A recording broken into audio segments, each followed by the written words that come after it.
All right, here we are in my laboratory, my bathroom, where I do all my medical needs. Just wanted to talk to you about my burn. This is what it looks like about, 8 days after I was in the hospital. And there was about 4 or 5 days before I arrived at the hospital. So it's been about 2 weeks and a few days, maybe a little bit longer than that, 2.5 weeks. So here we go. It's come a long way. It looks pretty nasty still right there. But the hospital was hit or miss, man. I've been getting mixed information from how to take care of the burn. Well, it was road rash, but they're classifying it as a burn, and this was the 3rd-degree burn. It's come a long way. It's definitely shrunk on the outside edges by maybe 5 or 6 millimeters. New skin. It actually looks pretty good, and they have got this for people that are interested. This non-adhering dressing, adaptic Panzement non-adhering. It's a synthetic type mesh that goes on here. It's on here right now. They put 2 or 3 layers of it in the bottom layer. They peeled off the top layers but left the bottom layer. It has filled in as skin and giving it something more solid to grow into. It's a really thin fabric film that goes on top of the burn. They were going to do, they had all planned for me to get my skin graft from my hip, take a, 6-inch or 7-inch long by maybe, 3 or 4-inch wide skin graft that would have been just nasty. And what I'm understanding is even more painful than this wound itself being burned or having your skin scraped off. Even more brutal, the pain level, and infection can get in there too, and plus it's not going to look good. It's going to heal, kind of odd looking right there on on the side of my hip. But they didn't do that because my skin, and I can't show you because it's under places where I have a difficult time bending, but the skin had little bitty red bumps. My skin has had that for like the past 25 years or maybe even 30 years.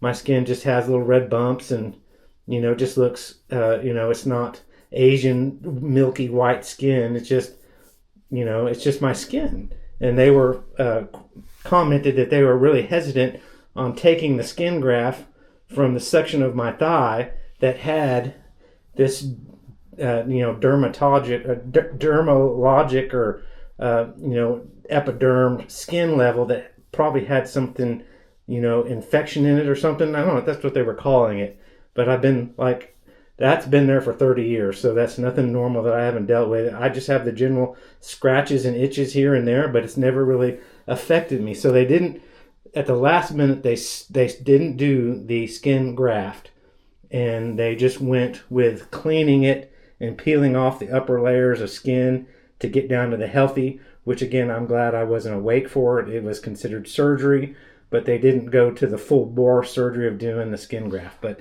that's what we're looking at right now. It has improved a lot. And the pain level is still, instead of a 12 out of 10, which it's been for, 2.5 weeks, it slowly, gradually is down to about an 8 or 9 on the level of 10. It's still pretty excruciating at times, and depending on, different levels of Advil and pain medication that I'm on, which hasn't been working all that well. It just takes a little bit of the edge off. But here's my other one, and it's going to be a little more difficult to show, but that has healed up quite a bit.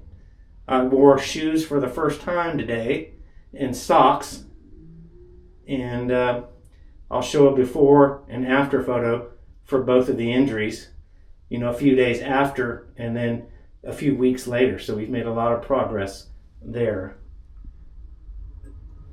And that is a lot less painful on this foot right here. So we're getting over this one. But again, this one is still pretty bad. And to make things worse, just yesterday my dog got in between me and the table and my chair and decided that she wanted to take off and took my foot with her, and she smashed my foot into the side of the desk, and it basically sent me to the floor and just shooting pains. And I took my wrap off that was over it to protect it, and I was like, it had to have been bleeding and busted up, but it wasn't. But it set me back by about 3 days back to a higher pain level because of my dog. And we probably, if you have a dog, you've probably experienced this at some point. And that's unfortunate, but things with animals happen. But yeah, that's where we're at. I have pretty good movement, and the swelling has gone down in my feet. By let's say 100%. Swelling was the pretty bad. It's now about 40%. You can actually see my ankles a little bit and see the not super plumpiness in my feet. My toes are always been kind of fat and stubby. And the swelling has gone down in this foot a lot. The redness is still there, and that's non-infection. I went to the hospital in the burn unit today to do a checkup, and they said that's just a healthy flesh, healthy color for an injury. And the swelling has gone down quite a bit. Again, maybe 60%, 50 to 60% of what it was for the last 2.5 weeks. My ankle still kind of looks a little fatty. That was a little injury up there by the toe. I thought my toe was broken or fractured, but the toe bone, they did the x-rays, and the toe was not broken. So what I'm assuming is about $30,000 later, maybe 30 or 40, or even maybe 50. I'm scared to look at the bill. I have the bill, the itemized bill for the ER, the OR, the hospital stay, the room, and man, whew, crazy event that happened. Pretty life-changing.